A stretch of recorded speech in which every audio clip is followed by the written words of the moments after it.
된다고 생각합니다. 그 중요한 말씀 해주셨는데 그런 것 같습니다. 그러니까 지금 오로지 이 내란을 종식시킬 수 있는 가장 큰 힘은 정말 거대한 시민의 힘밖에는 없는 거 아닌가라는 생각을 하는 건데요.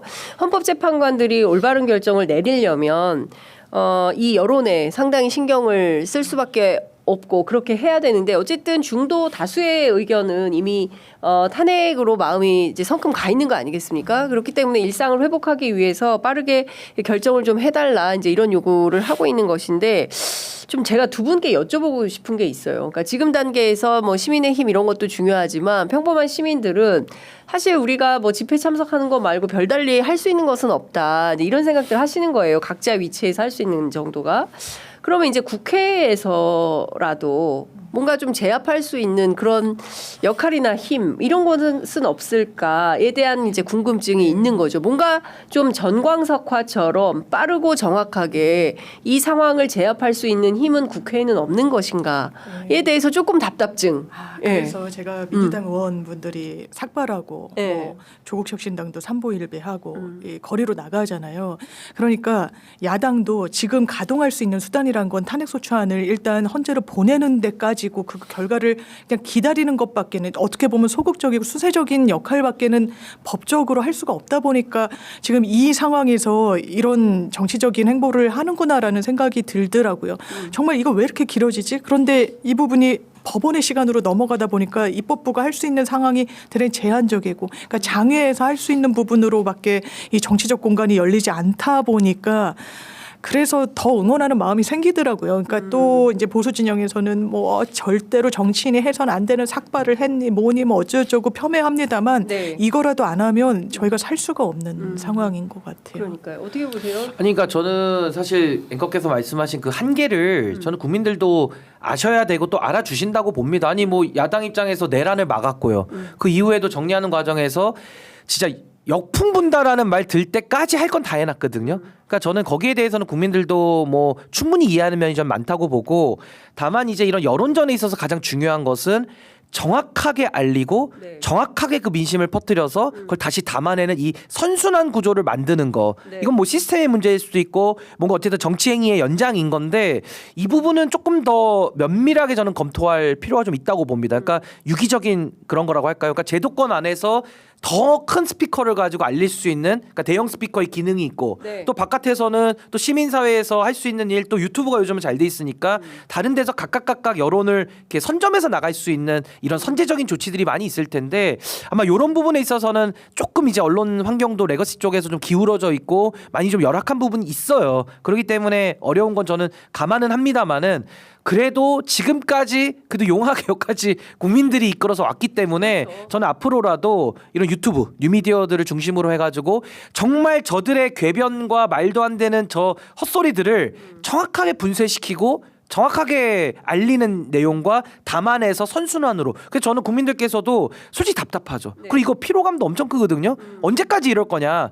조금 더 우리가 차분하게 더 댓글 하나 더 쓰고 더 좋아요 하나 더 눌러주고 조금씩 더 힘을 실어주는 거를 유기적 협업 플레이를 좀 해야 된다. 그 이번에는 전 응원봉 혁명으로 보기 때문에 어렵죠. 상대는 기득권이고 철옹성이고 내란에 지금 가담한 사람들이 이걸 정리하고 있는 어처구니 없는 상황이기 때문에 이 심각성을 우리가 가지고 저는 일치 단결해서 하면은 전 가능하다 이렇게 봅니다. 그러니까요. 근데 그러니까 좀 이제 이런 것 같아요. 100일이 넘었기 때문에 이제 국민들 입장에서는 뭔가 지금은 상황 변경이 되어야만 하는 때인데 이제 그게 늦어지니까 도대체 왜 그러는 건가? 어디에 누수가 있는 건가? 그렇다면 우리가 찾아서 구체적으로 대응을 좀 할 필요가 있지 않는가? 이제 이런 판단들을 국민들은 이제 현장에서 하시고 계시기 때문에 제가 그 점을 좀 여쭤봤던 것이고요. 법률가들은 이것은 뭐 내용상으로 우리가 다 국민들이 목도했기 때문에 증거상 뭐 이유가 없다. 그런데 이제 절차 문제 때문에 혹여라도 뭐 각하 기각 이런 주장을 계속하니까 그 가능성이 있는 거 아니냐라는 이제 우려를 가지고 계시는 것 같아요. 없죠, 그 가능성은. 왜냐면 각하 얘기를 하는 그 주장 근거를 좀 뜯어보면 그런 주장인 것 같더라고요. 기본적으로 국회에서 탄핵소추안이 의결될 때는 내란죄라는 게 들어갔는데 이후에 헌재에서 이 정리를 하면서 논점 정리를 하면서 내란죄에 대해서는 판단의 대상에서 빼버리니 이를테면 안철수 의원이었나요? 난 내란죄가 들어가서 했는데 뭐 이런 식의 항변을 하니까 이게 동일성이 없어서 이건 형식적 요건을 갖추지 못한 것이고 이 부분과 관련해서는 각하 사유이다라는 주장을 하는데요. 기본적으로 모르겠습니다. 이게 형사 절차라면 100번 양보해서 뭐 새겨들을 여지가 있을지 모르겠습니다만 기본적으로 형사 절차와 헌법재판소의 탄핵 절차는 대단히 다른 거예요. 탄핵 절차는 파면할지 말지 직에서 내려오게 할지 말지를 하는 징계 절차인 겁니다. 그렇기 때문에 내란죄 자체가 이 부분에 쟁점도 아니고 그러니까 계속 언급되는 것처럼 박근혜 전 대통령 때도 이 부분을 범죄 사실과 관련해서는 권성동 원내대표가 소추위원으로서 정리했던 거잖아요. 이 부분이 아예 각하가 되는 사유로 판단받는다. 만약에 정말 각하의 내심의 의사가 헌법재판소에서 주류적 의견이었으면 같은 증인 2번 부르고 뭐 직권 증인 부르고 이렇게 하지 않습니다. 각하라는 건 말 그대로 형식조차 갖추지 못했으니까 이 내용 같은 부분까지 나아가지도 않고 판단하지 않겠다는 결정을 내리는 거기 때문에 지금까지 왔던 이 어떤 헌재의 심리 경과를 보더라도 그렇고 법리적인 부분을 보더라도 그렇고 각하? 근데 국민의힘의 이 법조인들이 막 강의를 하더라고요. 각하될 때 뭐 4명이면 각하니 기각이니 뭐 이런 식으로 희망회로에 불과하다 생각합니다. 예. 저는 요거를 갖다가 잘 깨줘야 된다고 생각하는 게요. 그러니까 과거에 권성동의 발언, 그러니까 권적권이라 그러죠. 그런 것도 굉장히 좋은 논거 중에 하나입니다. 선례가 있고요. 또 하나는 지금 왜 저들이 각하 주장을 하느냐를 설명을 해줘야 돼요. 왜 저러냐. 아니 본안에 와서도 변론길 11번 하면서 윤석열 대통령도 헛소리만 하다 갔고 또 호수 위에 달그림자 얘기하다 갔고 변호인도 개몽됐습니다. 끝났거든요. 그러니까 이분들이 전혀 지금 이 내란에 대해 가지고 그 탄핵에 있어서의 중대한 헌법과 법률 위반이라는 점에 대해서 항변할 거리가 없는 겁니다. 그러니까 자기들도 알아요. 그러니까 각하 주장으로 가서 이거는 그냥 입구 컷 들어오지를 못하게 만드는 요 전략밖에 없다라는 거 요 2개가 중요하고 하나는 제가 이것도 유명한 법원을 하나 소개시켜 드리려고 하는데요. 얼마나 지금 국민의힘 안철수 의원이나 내란죄 뺀 것 때문에 지금 무효로 돌리자는 거 아니에요. 이게 어처구니 없는 주장인지를 제가 설명드리면 대는 소를 포함한다라는 말 아마 많이 들어보셨을 겁니다. 이 법학에서는 많이 나오거든요. 대는 소를 포함해요. 그럼 내란죄 가장 큰 대거든요. 그러니까 내란죄라는 거는 가장 엄밀하게 입증해야 되고 법정형도 가장 높고 하여튼 가장 큰 거예요.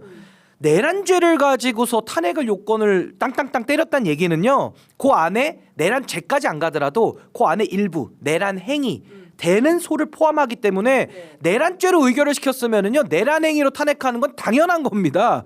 근데 이 자들이 대는 소를 포함 못한다고 얘기 주장하고 있는 거예요. 다시 의결하자 이러거든요. 아닙니다. 대는 소를 포함하기 때문에 내란죄까지 넣어가지고 땅땅땅 때리는 순간 내란 행위라고 하는 더 적은 부분 소를 가지고 탄핵 심판하는 거는 심리의 소송 지휘, 심리의 신속성 그리고 요건에 부합한 소송 지휘 다 들어맞는 거예요. 그래서 과거에도 대는 소를 포함하니까 뺀 거예요. 그거는 더 중요한 거, 큰 거는 저 형사재판 가서 3년 동안 재판해라. 3년간 뭐 거기는 뭐 전문법칙 엄청 엄격하게 합니다. 왜 크기 때문에 사람을 갖다 깜빵 보내는 일이기 때문에 중요한 거거든요. 근데 그 중요한 거를 헌재 와선 하지 말라는 거예요. 여기는 징계, 직을 뺐냐 마냐만 가지고 중대한 헌법과 법률 위반만 우리는 본다. 입증의 단계도 다릅니다. 형사재판 엄격하고요. 여긴 완화됩니다. 이 대는 소를 포함한다라는 법리 하나 가지고 저들의 주장이 얼마나 모순투성인지가 그냥 격파가 되는 거예요. 그 지금 중요한 건 뭐냐? 헌재는 윤석열의 내란죄 대는 형사재판소로 보냈고 내란 행위가 얼마나 헌법과 법률이 정한 절차를 위반했고 실체 요건도 없었으며 더 중요한 것은 내란이라고 하는 그러니까 쉽게 말하면 그 비상 계엄이 불법일 때 위헌적인 불법인 계엄을 가지고 대통령의 직을 뺏어야겠다. 요것만 지금 들여다보는 거기 때문에 법적으로 아무런 문제가 없다. 전혀 문제가 없습니다. 근데 이걸 가지고 계속 긁어부스럼해서 아니 그러면 대는 소를 포함해서 가장 큰 걸로 센 걸로 자기들이 의결해놓고 이제 와서 다시 또 내란 행위를 또 의결하자고요? 그 같은 반복적인 일을 또 하자고요? 이거 완전히 침대 축구하는 거죠. 신인규 변호사를 헌법재판관으로 보내주세요.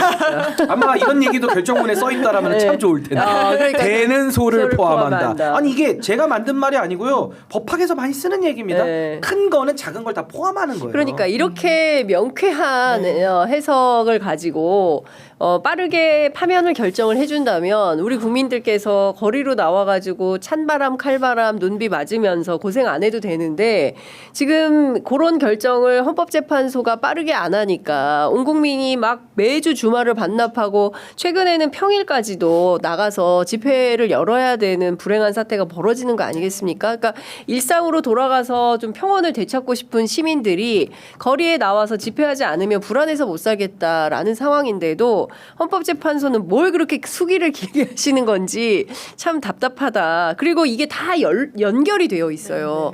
그러니까 여기에서 파면 결정을 내줘야 나머지가 싹 해결이 되는 정리가 되는 건데 여기서 파면 결정이 안 되니까 계속 이제 절차가 지연되면서 뭐 수사면 수사 그쵸? 뭐 그밖에 다른 결정들 뭐 특히 이제 특검 같은 경우에는 지금 최상목 대행이 임명도 안 하고 있고 그 절차를 아예 그냥 형해화시켜 버리고 있으니까 그런 거에 대한 그 답답함이 계속 커지는 거죠. 그렇죠.